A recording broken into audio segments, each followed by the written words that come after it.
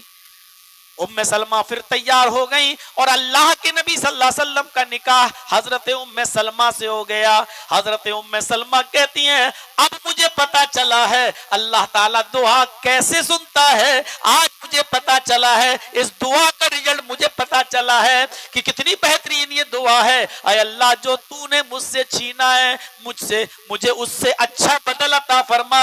ابو سلمہ میرے لیے اچھے تھے لیکن اس سے اچھا بدل مجھے محمد رسول اللہ کی شکل میں مل گیا. میرے بھائیوں، اس لیے دعائیں مانگا کرو، اور وہ دعائیں مانگا کرو جو جناب محمد رسول اللہ نے بتائی ہیں اور سکھائی ہیں.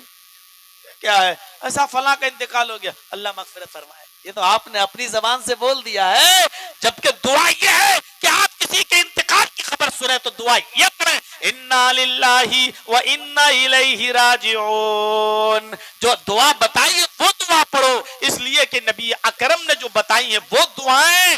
میرے بھائیوں، ان دعاؤں کی اہمیت ہے. اپنی طرف سے تو آپ کچھ بھی مانگ سکتے ہو، کچھ بھی کہہ سکتے ہو، اس کی اجازت ہے، میں منع نہیں کر رہا ہوں، لیکن جو دعا خود سکھلائی ہو، ماں باپ کے بارے میں جتنی چاہو دعا کرو، اے اللہ میرے والدین کو شفا عطا فرما، اللہ ان کی عمر میں برکت دے. لیکن والدین کے لیے سب سے اچھی دعا وہ ہے جو اللہ تبارک و تعالیٰ نے بتائی ہے کہ تم اپنے بوڑھے ماں باپ کے لیے دعا مانگا کرو، رب ارحمہما کما ربیانی صغیرا.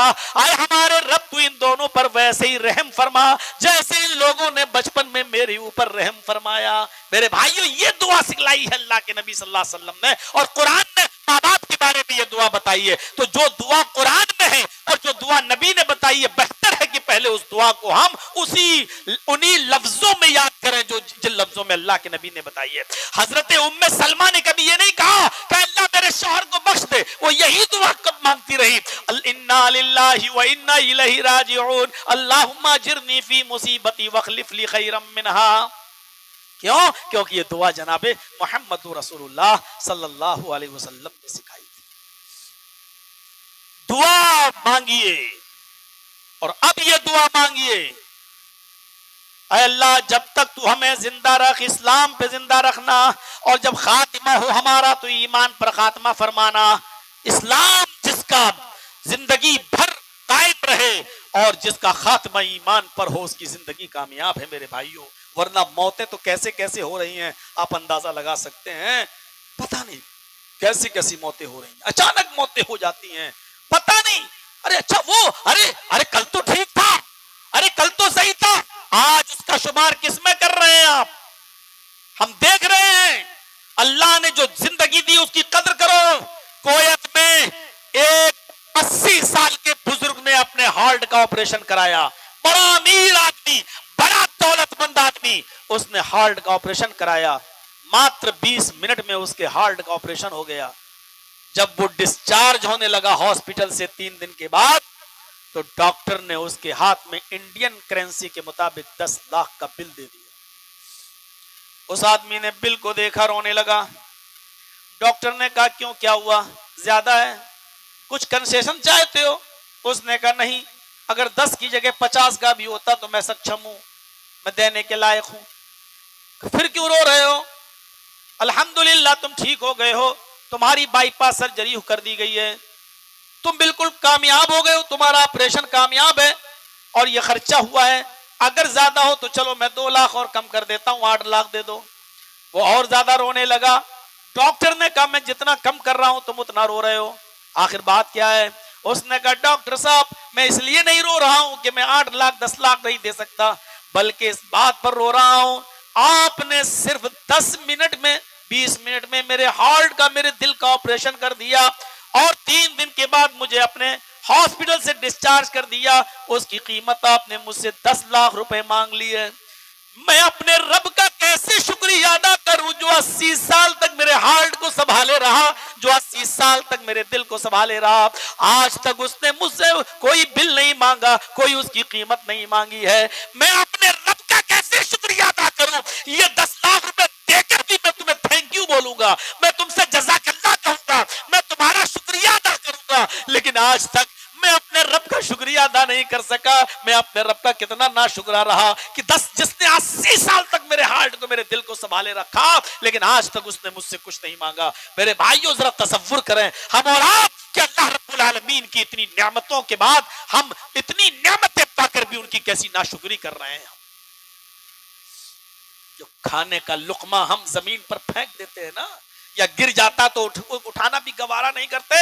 حضرت عمر فاروق نے حضرت حذیفہ ابن یمان کو اور ربعی ابن عامر کو جب بھیجا تھا کہ جاؤ اور کسرا ملک شام جاؤ اور ملک شام میں جا کر کسرا کے بادشاہ کے سامنے جا کر بات کر کے آؤ، اور کسرا نے جب بلایا تھا ان کو کہ آؤ بات چیت کے ذریعے معاملہ حل کرو، تو ربیع ابن عامر اور حذیفہ ابن یمان جب جاتے ہیں تو درباری نے کسرا میں شام کے اندر درباری نے روک دیا۔ کہاں جا رہے ہو؟ یہ پھٹے پرانے کپڑے پہن کر۔ کہا کہ مجھے تمہارے بادشاہ نے بلایا ہے۔ اندر پوچھ کے آیا کہ کوئی آیا ہے عرب سے، حضرت عمر نے اس کو بھیجا ہے۔ کہا اچھا ان کو آنے دو۔ کہا کہ وہ پھٹے پرانے کپڑے پہنے ہوئے ہیں، تو کہا کہ جاؤ یہ ہمارے یہاں کا یہ ڈریس ان کو دے دو۔ ان دونوں نے، حذیفہ ابن یمان نے اور ربیع ابن عامر نے کہا کہ میں تمہارا کپڑا نہیں پہنوں گا، میں جو کپڑا پہن کے آیا ہوں وہی کپڑا پہنوں گا، اگر بات کرتا ہوں تو تمہارے بادشاہ کو بات کرے ورنہ میں واپس جا رہا ہوں۔ بہرحال اجازت مل گئی، آؤ تم اسی کپڑوں میں آؤ۔ بادشاہ تخت پر بیٹھا ہوا تھا، کہا کہ بات کرے، بھوک لگی ہے؟ تکلف نہیں کیا کیونکہ شریعت کا مسئلہ ہے، اگر بھوک لگی ہو اور کوئی پوچھے کہ بھوک لگی ہے تو فوراً کہہ دو کہ ہاں لگی ہے۔ اگر کھانے کی خواہش ہو اور کھانا کوئی کھا رہا ہو کہ آؤ بیٹھ جاؤ تو بیٹھ جانا چاہیے۔ یہ سوچ ہماری اور آپ کی، فوراً بیٹھ گیا تو سامنے والا کیا کہے گا کتنا بے شرم ہے، دیکھو ایک بار کہا بیٹھ گیا۔ یہ سوچ ہماری اور آپ کی ہے کیونکہ ہم نے اپنی اور آپ کی سوچ کو میرے بھائیو آج کے ماحول کے حساب سے ڈھالا ہے۔ اسی لیے میں نے کل یہ تقریر کی تھی کہ عقل پر مت چلیے، عقل پہ مت چلیے، اسلامی اصولوں پر چلیے۔ اگر کوئی کھانا کھا رہا ہے، ہمیں بھوک لگی اور وہ کہتے کہ آئیے کھانا کھائیے، بیٹھ جانا چاہیے اگر خواہش ہے۔ اب صاحب اگر میں فوراً بیٹھ گیا، اب دل میں میرے بھی نہیں 2-3 بار کہے گا تب بیٹھوں گا۔ یہ سوچ ہے ہماری اور آپ کی، ورنہ شریعت کا ایسا کوئی مسئلہ نہیں ہے۔ کہا کہ بھوک لگی ہے، ان لوگوں نے کہا تم نے پوچھا اس لیے بتلا رہا ہوں کہ ہاں لگی ہے۔ دسترخوان لگا دیا، کہ دسترخوان لگانے سے پہلے سن لو اے بادشاہ، اے کسرا، تم تخت پر بیٹھے ہو اور مجھے کھڑا کیے ہوئے بات چیت نہیں ہوگی۔ بات چیت ہوگی تو یا تو مجھے بھی اپنے پاس بٹھا لو یا پھر میرے ساتھ کھڑے ہو کر بات کرو۔ آج خودداری کو ہم نے بیچ دیا ہے نا، اس لیے آج در در کی ٹھوکریں ہم کھا رہے ہیں۔ آج خودداری کو ہم نے بیچ دیا ہے، اپنے سے بڑے کسی کو دیکھا اس کے سامنے ہاتھ جوڑ کے ہم کھڑے ہو جاتے ہیں، ایسا لگتا ہے جیسے سامنے والے کے سامنے ہم دم ہلا رہے ہوں۔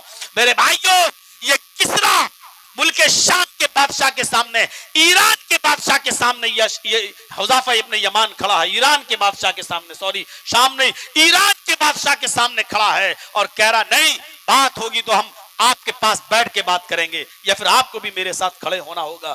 کہا یار کون سی مخلوق میرے پاس چلی آئی ہے، یہ عجیب عجیب دعوے کرتی ہے۔ بات چیت اس کو بھی کرنا تھا، ٹھیک ہے پہلے کھانا کھا لو، میں ہی تمہارے پاس بیٹھ جاؤں گا اور بیٹھ کے بات ہو جائے گی۔ کھانا جب کھانے لگے تو کھانا کھاتے کھاتے حذیفہ ابن یمان کے ہاتھ سے کھانے کا ایک لقمہ زمین کے اوپر گر گیا، دسترخوان پر نہیں زمین کے اوپر گرا۔ اپنے بچوں کے ہاتھ سے کرکرے اور چپس بھی زمین پر گرے ہوئے ٹکڑوں کو اٹھا کے پھینک دینے والوں، ڈسٹ بن میں ڈال دینے والوں، تصور کرو میں کیا سنانے جا رہا ہوں آپ کو، کیا سنانے جا رہا ہوں آپ حذیفہ ابن یمان سے کھانے کا ایک لقمہ زمین پر گر گیا، انہوں نے اس لقمے کو اٹھایا، ربیع ابن عامر جو ان کے ساتھی تھے وہ اشارہ کرنے لگے ایسے، یہ کیا کر رہے ہو؟ کہا کیا ہوا؟ لقمہ گر گیا اٹھا کے کھا رہا ہوں، اور کیا؟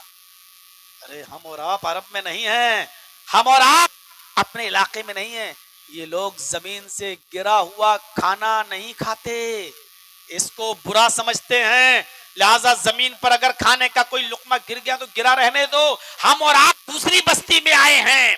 حضرت حذیفہ ابن یمان نے ایران کے بادشاہ کسرا کے سامنے ربیع ابن عامر سے کہا چپ رہو، اسکت، خاموش۔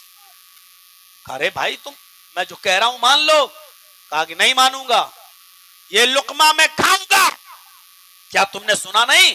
اللہ کے نبی جناب محمد رسول اللہ نے فرمایا اگر کھانے کا کوئی لقمہ زمین پر گر جائے تو اس کو اٹھا لو، اس کو دیکھو، اگر اس میں مٹی لگی ہو، کوئی چیز گندگی لگ گئی ہو تو اس کو ہٹا لو، کوئی چیز اگر اس میں لگ گئی ہے تو اتنا حصہ ڈالو، بقیہ کھا لو، اور اگر صاف ستھری ہو تو ایسے ہی کھا لو۔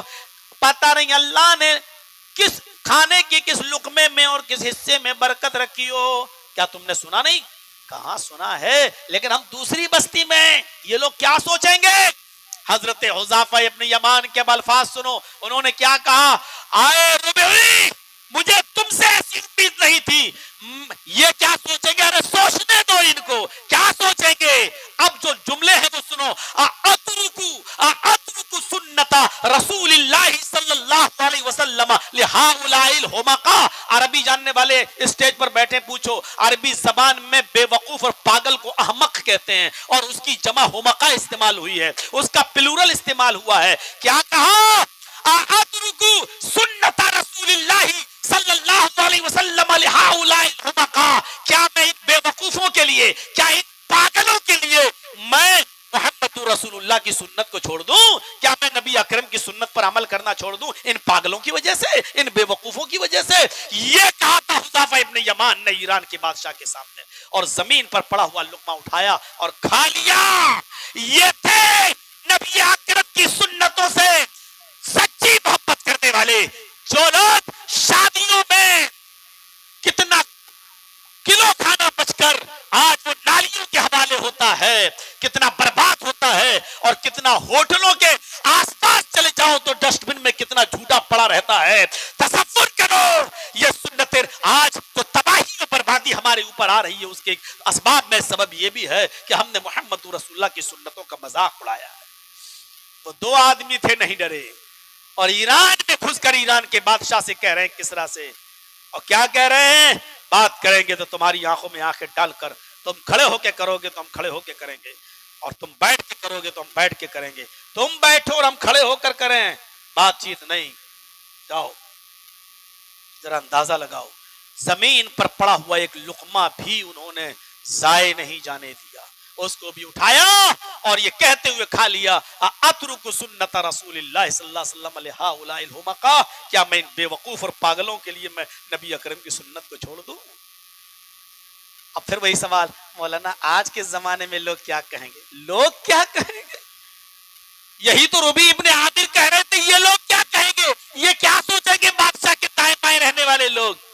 تو کیا جواب دیا تھا حذیفہ نے ان بے وقوف اور پاگلوں کے لیے؟ آپ بھی اٹھائیے زمین پر پڑا ہوا لقمہ اور صاف کر کے کھا جائیے۔ آپ کے ساتھی کہہ رہے یہ لوگ کیا، ارے میں پاگلوں کے لیے کیا سنت رسول چھوڑ دوں، کیا محمد رسول اللہ کی سنت چھوڑ دوں؟ آپ بھی کہیے، پر جستا کہیے، اس کو پاگل سمجھیے جس کے لیے آپ یہ تصور کر رہے ہیں کہ یہ لوگ کیا سوچیں گے۔ ارے کوئی کتنا بھی بڑا ہو جائے، ہمارے نبی جناب محمد رسول اللہ سے بڑا نہیں ہو سکتا، اس کا مقام اور اس کا مرتبہ، عزت احترام سب کا اپنی جگہ پر ہے، لیکن جو مقام و مرتبہ اللہ نے محمد رسول اللہ کو دیا ہے وہ مقام و مرتبہ کسی کو حاصل ہو ہی نہیں سکتا ہے۔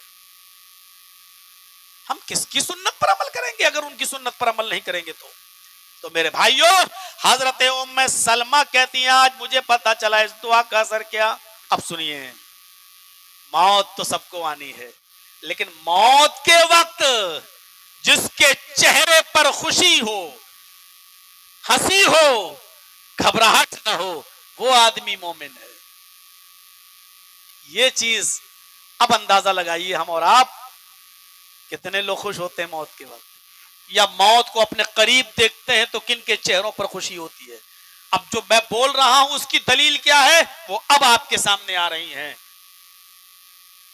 موت مومن کی نظر میں کیسی ہوتی ہے؟ اللہ کے نبی صلی اللہ علیہ وسلم اپنے بستر پر ہیں، فجر اور ظہر کے بیچ میں آپ اللہ کو پیارے ہو جاتے ہیں۔ اسی بیچ میں حضرت فاطمہ رضی اللہ تعالیٰ عنہ آتی ہیں۔ روزانہ اللہ کے نبی بستر سے اٹھتے تھے اور فاطمہ کو اپنے گلے سے لگاتے تھے اور پیشانی کا بوسہ دیتے تھے، لیکن آج محمد رسول اللہ بستر سے نہیں اٹھ پا رہے ہیں۔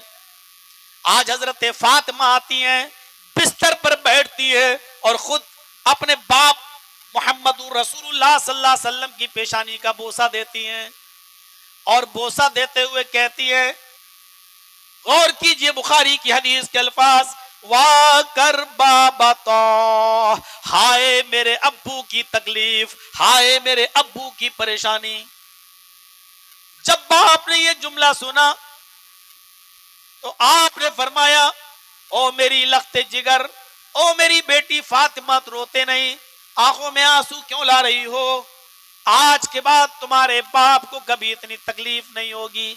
اتنا کہا اور پھر فرمایا کہ پانی کا پیالہ لاؤ۔ پانی کا پیالہ لایا گیا۔ محمد رسول اللہ صلی اللہ علیہ وسلم پانی کے پیالے میں ہاتھ ڈالتے جاتے اور ہاتھ بھگو کر اپنے جسم پر ملتے جاتے، پھر ہاتھ پانی میں ڈالتے اور اپنے چہرے پر، اپنے ہاتھوں پر وہ پانی ملتے جاتے۔ بخاری شریف کی حدیث کے الفاظ، اللہ کے نبی بار بار پانی میں ہاتھ ڈالتے ہیں اور پانی کے چھینٹے اپنے جسم پر مارتے جا رہے ہیں اور کہتے جا رہے ہیں، اِنَّ لِلْمَوْتِ سَكَرَاتٍ، اِنَّ لِلْمَوْتِ سَكَرَاتٍ، اِنَّ لِلْمَوْتِ سَكَرَاتٍ۔ موت کے لیے بڑی پریشانیاں ہیں، موت کے لیے بڑی بے چینیاں ہیں، موت کے لیے بڑی سختیاں ہیں۔ حضرت فاطمہ نے جب یہ دیکھا تو پھر رونے لگی۔ فرمایا، آئے میری لختی جگر، تم روتی کیوں ہو؟ آئے میری لختی جگر، تمہیں رونا کیوں آ رہا ہے؟ تمہیں رونے کی ضرورت نہیں ہے۔ آج ابھی جبرائیل علیہ السلام میرے پاس آئے اور مجھے بتا کر گئے ہیں، آج آپ سے آپ کی رب کے ملاقات کا وقت ہے، آپ اپنے رب کے پاس جائیں گے۔ اتنا سننا تھا۔ حضرت فاطمہ نے سوچا کہ یہ میرے ابو کی جدائی کا وقت آ گیا ہے، تو وہ پھر رونے لگی۔ جب اور زیادہ روئیں تو اللہ کے نبی صلی اللہ علیہ وسلم نے اپنی بیٹی حضرت فاطمہ کے دونوں گالوں کو اپنے دونوں ہاتھوں سے پکڑا اور ان کو اپنے قریب کیا اور ان کے کان میں سرگوشی کی، کچھ بتایا۔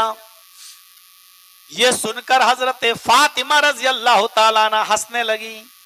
اس کے بعد میں آپ نے دوبارہ پکڑا اور دوبارہ ان کے کان کو اپنے قریب کیا اور پھر کچھ کہا۔ وہ سن کر وہ اور زیادہ ہنسنے لگی اور پھر ہنستے ہنستے وہ وہاں اللہ کے نبی کے پاس سے اٹھ کر گئیں۔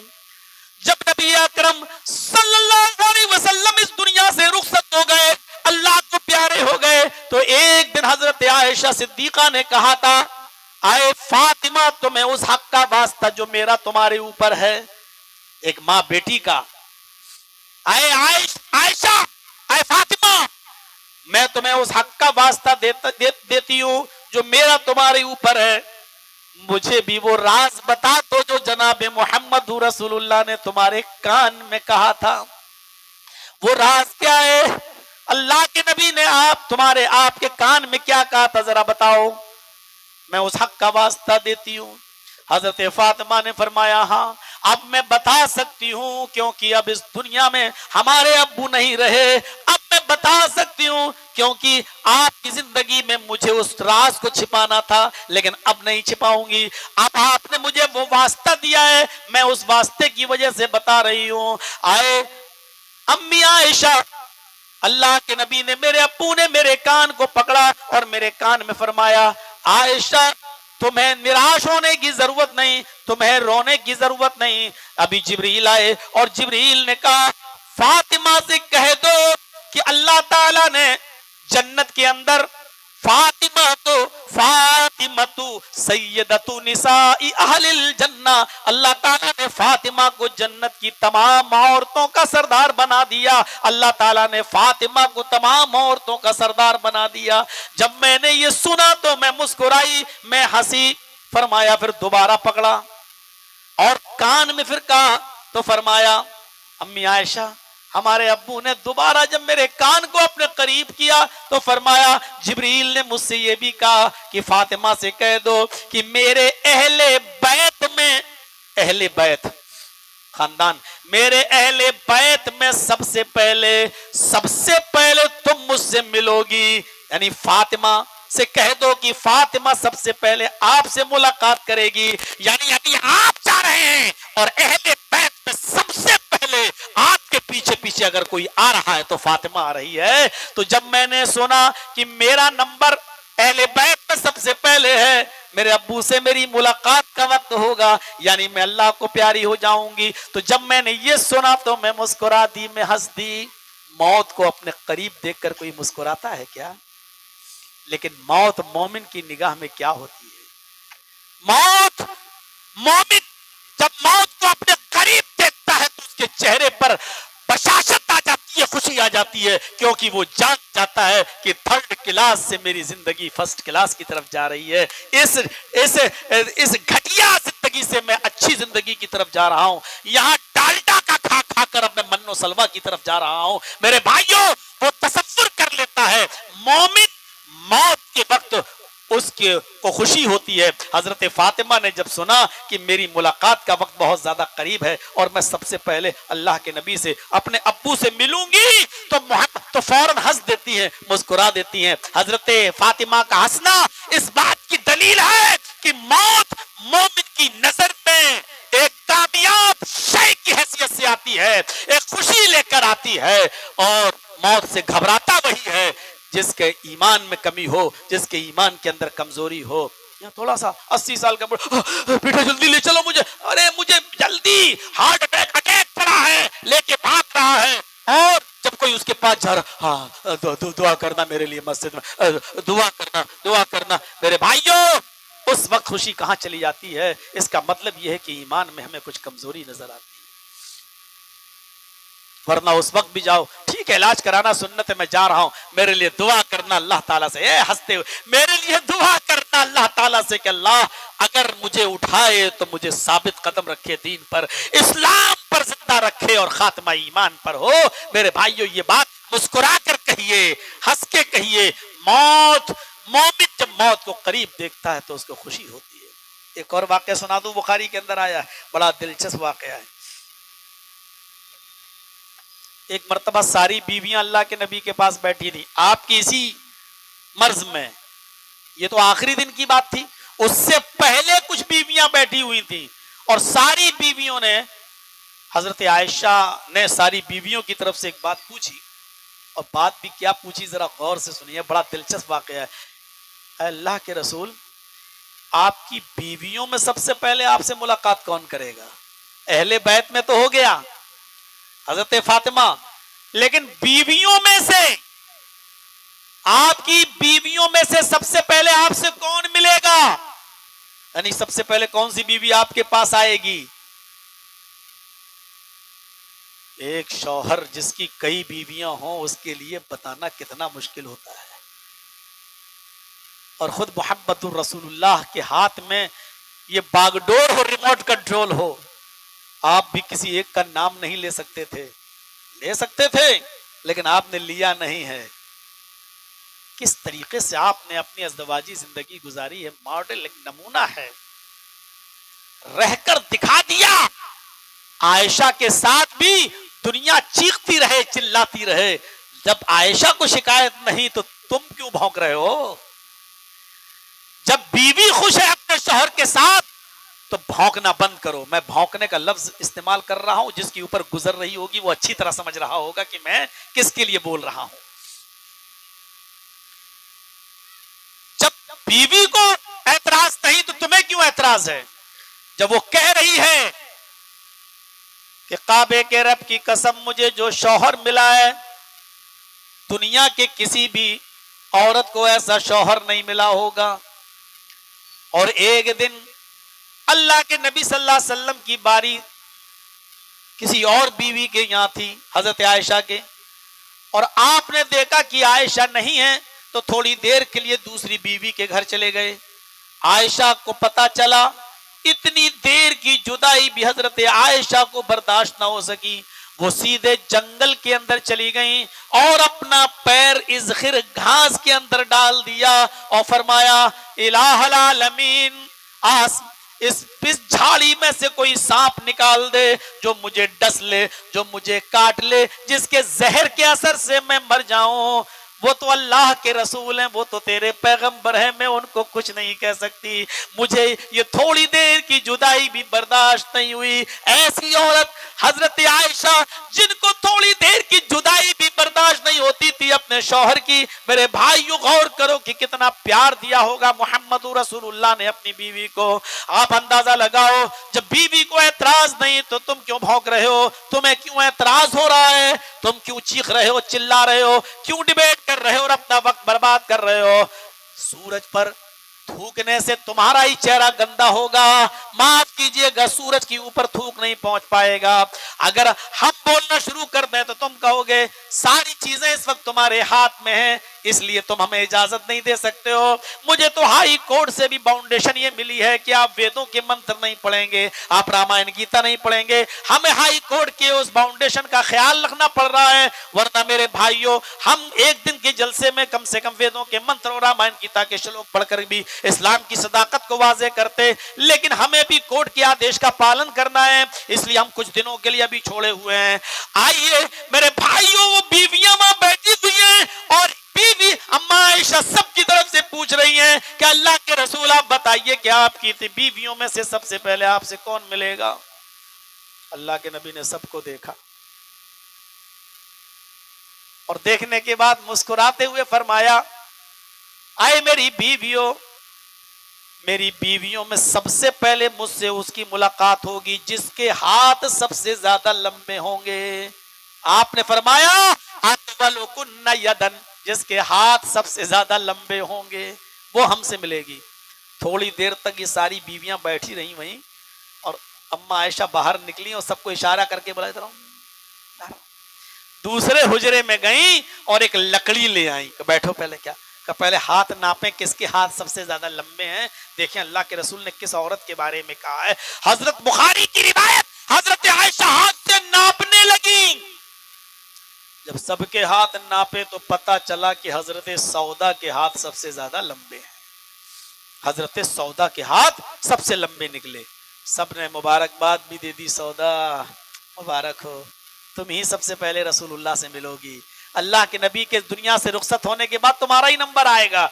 حضرت سودا بھی ہنسنے لگی، اللہ تیرا شکر ہے پوری زندگی نبی کے ساتھ نہیں تو چلو میں نبی سے سب سے پہلے ملاقات. دیکھیے مسکرا رہی ہیں. یہی مجھے بتانا تھا کہ حضرت سودا نے جو سنا، دیکھا کہ میرے ہاتھ سب سے زیادہ لمبے، خوش ہو گئی کہ یہ فضیلت مجھے ملی. حالانکہ انتقال ان کا بھی سب سے پہلے نہیں ہوا، انتقال ان کا نہیں ہوا، ملی نہیں سب سے پہلے، لیکن ہاتھ انہی کے سب سے زیادہ لمبے نکلے. اس لیے وہ خوش ہو گئی کہ میں سب سے پہلے اللہ کے رسول کے پاس جاؤں گی، میں اپنے شوہر سے سب سے پہلے ملوں گی. خوش ہو گئی اور پوری زندگی خوش رہیں گی. چلو کچھ نہیں. لیکن آپ کی بیویوں میں سب سے پہلے جس بیوی کا انتقال ہوا وہ بیوی تھی زینب بنت جہش. ساری عورتیں سناٹا ہیں، ہاتھ تو لمبے تھے سودا کے اور گئی یہ کیا ہوا؟ آپس میں صلاح مشورہ، یہ کیا ہوا؟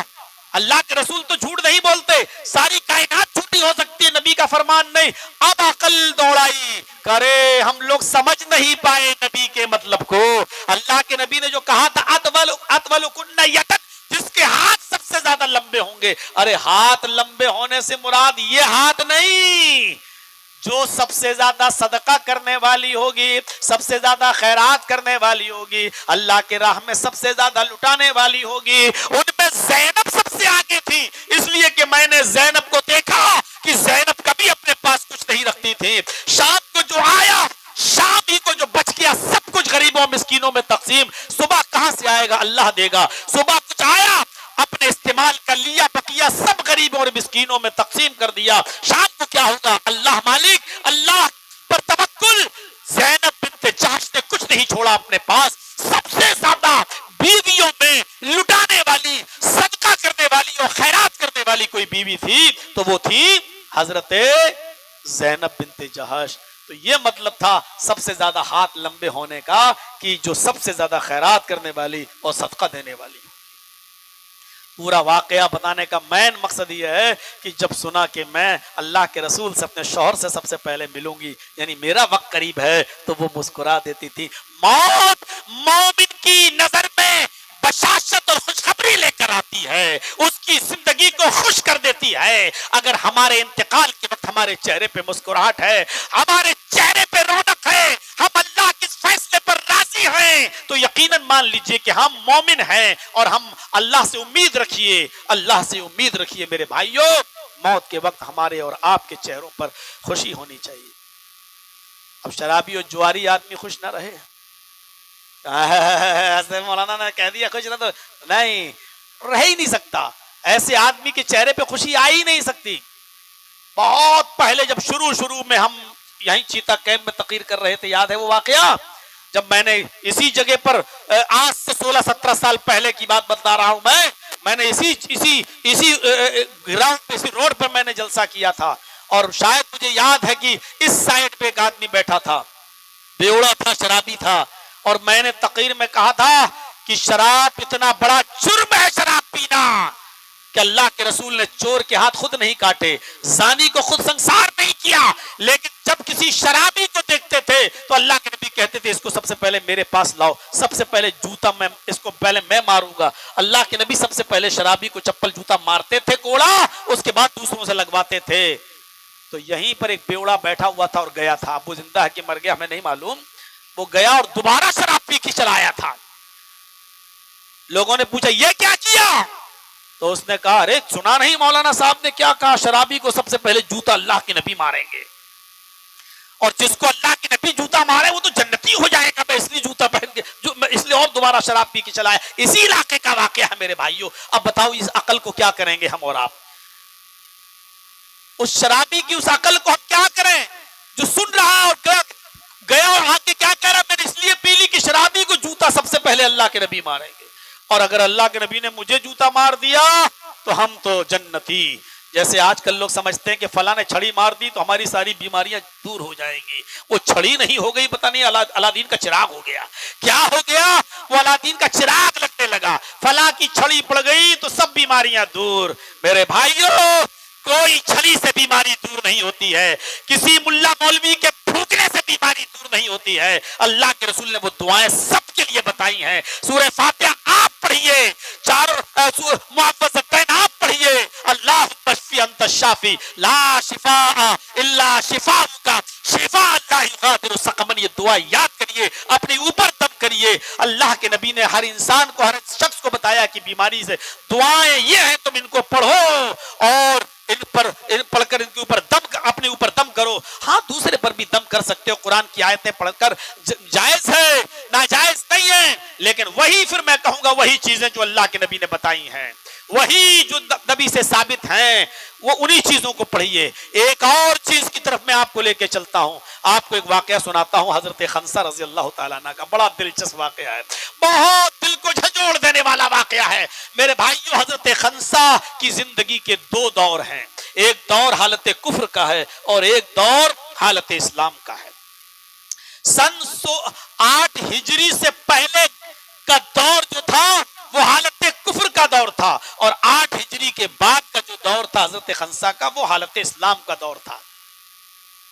حالت کفر میں ان کی حالت کیا تھی اور حالت اسلام میں ان کی حالت کیا تھی, سن لیجئے میرے بھائیوں. حالت کفر میں ان کی حال یہ تھی کہ وہ عرب کی سب سے بڑی شاعرہ تھی, سب سے بڑی مرثیہ پڑھنے والی تھی. عرب کے لوگ ان کے خیمے پر لکھتے تھے ارسل عرب, عرب کی سب سے بڑی مرثیہ گو, عرب کی سب سے بڑی مرثیہ پڑھنے والی عورت.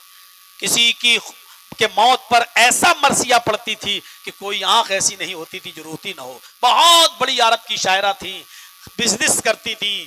حالت کفر میں بڑا ان کا تجارت, بڑی بڑی تجارت ہوا کرتی تھی ان کی. 8 ہجری کے بعد وہ اسلام لائیں. حالت کفر میں ان کی حالت یہ تھی کہ ان کے ایک بھائی کا نام تھا معاویہ اور ایک بھائی کا نام تھا صخر، پہلا بھائی معاویہ قتل کر دیا گیا، دشمنوں نے اس کو مار دیا، وہ معاویہ کی جدائی میں روتی رہی، پڑتی رہی۔ اس کے بڑے بھائی صخر نے ارادہ کر لیا کہ میں اپنے بھائی معاویہ کی جان کا بدلہ لوں گا، خون کا بدلہ۔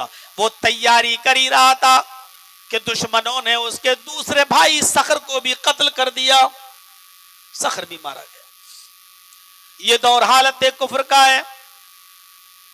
صخر کی موت کے بعد حضرت خنسا پاگل سی ہو گئی، دیوانی سی ہو گئی، اور وہ ایک ہی شعر پڑھتی تھی، ایک ہی شعر، یذکرنی طلوع الشمس صخرا اذکرہ لکل غروب شمس۔ اسی شعر کو وہ بار بار پڑھتی تھی، اپنے بھائی کو بھول نہیں پا رہی تھی، اپنے بھائی کی موت کو۔ جب بھی سورج نکلتا تو وہ یہ شعر پڑھتی، اور جب بھی رات ہوتی تو وہ یہی شعر پڑھتی۔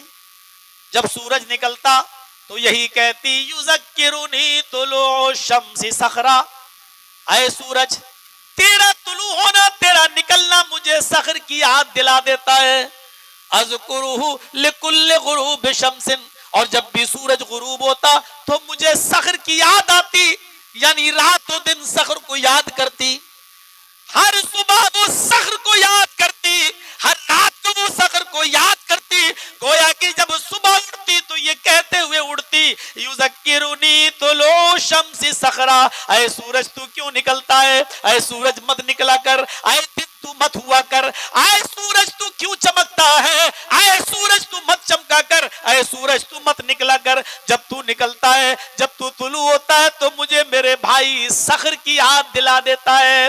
جب وہ بستر پہ سونے جاتی اور سورج کو غروب ہوتا دیکھتی تو کہتی، اے سورج تو کیوں غروب ہوتا ہے، اے سورج تو کیوں چھپتا ہے، جب بھی تو چھپتا ہے اور رات مجھے اپنے آغوش میں لیتی ہے، مجھے اپنے بھائی صخر کی یاد آ جاتی ہے، اذکرہ لکل غروب شمس، مجھے اپنے بھائی صخر کی یاد آتی ہے۔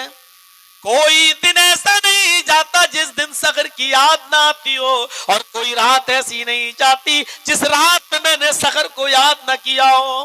8 ہجری کے بعد وہ اسلام لائی، یہ کفر کا زمانہ ہے، اپنے بھائی کو بھول نہیں پا رہی ہے۔ اب 8 ہجری کے بعد اسلام لائی، اس کے بچے بھی اس کے ساتھ اسلام لائے۔ خنسا کا شوہر نہیں ہے، انتقال کر گیا۔ سن 16 ہجری میں جنگ ہوتی ہے، اس جنگ کا نام ہے جنگ قادسیہ۔ حضرت عمر فاروق نے فوج بھیجی ہے دشمنوں کا مقابلہ کرنے کے لیے۔ یہی خنسا ہے، یہی خنسا ہے جس کے 4 بیٹے تیار ہیں، جوان ہیں، 4 بیٹے۔ یہ خنسا جو اپنے بھائیوں کی موت پر ملال کرتی تھی، روتی تھی، آج اپنے 4 بیٹوں کو مخاطب کر کے کہہ رہی ہے، اے میرے بیٹو میدان جنگ میں تمہیں جانا ہے۔ پہلا بیٹا جب میدان جنگ میں شہید ہو جائے تو دوسرا اسلام کے جھنڈے کو پکڑ لے، دوسرا جب شہید ہو جائے تو تیسرا، اور تیسرا جب شہید ہو جائے تو چوتھا۔ اے میرے بیٹو میں سارے تیر تمہارے سینے پر لگتا ہوا دیکھنا چاہتی ہوں، کوئی تیر میں تمہاری پیٹھ پر لگتا ہوا نہیں دیکھنا چاہتی۔ یہی خنسا اپنے 4 بیٹوں کو للکارتی ہے اور کہتی ہے، اے میرے لختے جگرو، اے میرے جگر کے ٹکڑو، اے میرے بیٹو، جس طرح تمہاری ماں ایک ہے اسی طرح تمہارا باپ بھی ایک ہے۔ اے میرے بیٹو تمہاری ماں نے تمہارے باپ کی امانت میں کبھی خیانت نہیں کی ہے۔ اے میرے بیٹو تمہارے باپ کے انتقال کے بعد تمہاری تربیت کے لیے میں نے دوسری شادی بھی نہیں کی ہے۔ اے میرے بیٹو تمہارے 4 لوگوں کے 4 بیٹوں کی رگوں میں اسی باپ کا خون دوڑ رہا ہے، میرا دودھ خون کی شکل میں دوڑ رہا ہے۔ اے میرے بیٹو تمہیں میں اسی کا واسطہ دیتی ہوں کہ تم میدان جنگ میں چلے جانا۔ اے میرے بیٹو میدان جنگ میں تمہارے سینے پر تیر لگنا چاہیے، میدان جنگ میں تمہاری پیٹھ پر تیر نہیں لگنا چاہیے۔ اب جاؤ اور کعبے کے رب کی قسم، اور کعبے کے رب رب کی قسم یہ چاروں بیٹے میدان جنگ میں اپنے ماں کا خطبہ سن کر اپنے ماں کی اسپیچ سن کر پہنچ جاتے ہیں. ایک بیٹا گیا میدان جنگ میں لڑتے لڑتے شہید ہو گیا, دوسرا بیٹا گیا میدان جنگ میں لڑتے لڑتے شہید ہو گیا, تیسرا بیٹا گیا میدان جنگ میں شہید ہو گیا, اور چوتھا بیٹا گیا میدان جنگ میں لڑا, کئی کافروں کو واصل جہنم کیا اور پھر خود بھی شہید ہو گیا. خنسا کے کانوں میں خبر پہنچتی ہے, اے خنسا کے کانوں میں خبر پہنچتی ہے کہ تیرے چاروں بیٹے میدان جنگ میں شہید کر دیے گئے, تیرے چاروں بیٹے میدان جنگ میں قتل کر دیے گئے. اس نے کہا مجھے اپنے چاروں بیٹوں کی پہلے لاش دکھاؤ. لوگوں نے کہا کیا کرو گی لاش دیکھ کر؟ لاش دیکھنے کے لائق نہیں ہے, مت دیکھو. فرمایا نہیں میرے اندر اتنا جگر ہے, اتنا گردہ ہے, اتنا کلیجہ میرا پڑا ہے, میں اپنے بیٹوں کی لاش دیکھنا چاہتی ہوں. ان کے بیٹوں کی لاشیں دکھائی گئیں تو کہا فزتو برب کعبہ, کعبے کے رب کی قسم میں کامیاب ہو گئی. میں نے اپنے بیٹوں کو جو نصیحت کی تھی میرے بیٹوں نے وہ پوری کی ہے. میں نے دیکھا میرے چاروں بیٹوں میں سے کسی بیٹے نے پیٹھ پر تیر نہیں کھایا, میرے چاروں بیٹوں نے سینے پہ تیر کھایا ہے. میں کامیاب ہو گئی. اس کے بعد یہی خنسا ہے جو یہ پڑھتی ہے, وہ خنسا 8 ہجری سے پہلے جو اپنے بھائیوں کا غم نہیں بھول پاتی تھی اور کہتی تھی یذکرونی طلوع الشمس صخرا اذکرہ لکل غروب شمس, اے سورج تو کیوں نکلتا ہے مجھے صخر کی یاد دلا دیتا ہے, اے رات تو کیوں آتی ہے مجھے صخر کی یاد دلا دیتی ہے. آج اپنے 4 بیٹوں کی شہادت کی خبر سنتی ہے تو کوئی شعر نہیں پڑھتی ہے, بس اتنا کہتی ہے الحمدللہ الذی شرفنی بقتلہم. تمام تعریفیں اس اللہ کے لیے جس نے مجھے میرے بیٹوں کی شہادت سے نوازا ہے, جس نے میرے بیٹوں کی شہادت سے مجھے سرفراز فرمایا ہے. اپنے بیٹوں کے موت کی خبر سنی تو انا للہ نہیں پڑھ رہی ہے بلکہ کیا کہہ رہی ہے, الحمدللہ, مسکراتے ہوئے کہہ رہی ہے کہ مجھے تمام تعریفیں اس اللہ کے لیے جس نے مجھے میرے بیٹوں کی شہادت سے نوازا ہے. یعنی موت کی خبر سن رہی ہے اپنے بیٹوں کی تو چہرے پہ مسکراہٹ آ رہی ہے. اپنے بیٹوں کو موت کے منہ میں پھینک دیا کہ جاؤ, میں پیٹھ پر نہیں سینے پہ تیر دیکھنا چاہتی ہوں, اور سینے پہ تیر دیکھتی ہے تو کہتی ہے میں کامیاب ہو گئی, میں کامیاب ہو گئی. میرے پیارے ساتھیوں, یہ ہے منظر موت کے وقت جو خوش ہو اور جس کے چہرے پر بشاشت ہے, اس نے موت کو کامیاب بنا لیا. گویا کہ اس نے اپنی زندگی کو کامیاب بنا لیا, گویا کہ وہ جنت کا مستحق بن گیا. مرنا سب کو ہے, ہمیں بھی, آپ کو بھی. کچھ لوگ جو شہادت کی موت مرتے ہیں, کچھ ایسے بھی ہیں جو اسپتالوں میں ایڑیاں رگڑ رگڑ کے مر جاتے ہیں. مرنا سب کو ہے لیکن موت وہ ہے جو خوشیوں کا پیغام لے کر آئے. میرے بھائیوں 10:15 بج چکے ہیں. میں نہیں چاہتا کہ پرشاسن کو کوئی تکلیف میں ڈالوں. جو اصول ہے, جو ضابطہ ہے, اس کے مطابق اب ہمیں اپنی بات کو ختم کرنا چاہیے. انشاءاللہ اسی طریقے کا کوئی ٹاپک کل بھی ہم آپ کے سامنے رکھیں گے جس سے دل موم ہو, جس سے دل پگھلے, جس سے آنکھوں میں آنسو آئیں اور انسان اپنی عاقبت کو سنبھالے اور دنیا اپنے اچھی بنانے کی کوشش کرے. ہم اللہ سے دعا کرتے ہیں کہ بارے الہ ہماری خطاؤں کو معاف فرما دے, ہمارے گناہوں کو بخش دے, ہم جميع مسلمانوں پر رحم فرما. بارے الہ ہم سب کو اتفاق و اتحاد کے ایک پلیٹ فارم پہ قائم فرما دے. بارے الہ جب تک تو ہمیں زندہ رکھ, اسلام پہ زندہ رکھنا, اور جب ہمارا خاتمہ ہو تو ایمان پر ہمارا خاتمہ فرمانا. وما علینا الا البلاغ المبین وآخر دعوانا ان الحمد للہ رب العالمین. السلام علیکم ورحمۃ اللہ وبرکاتہ.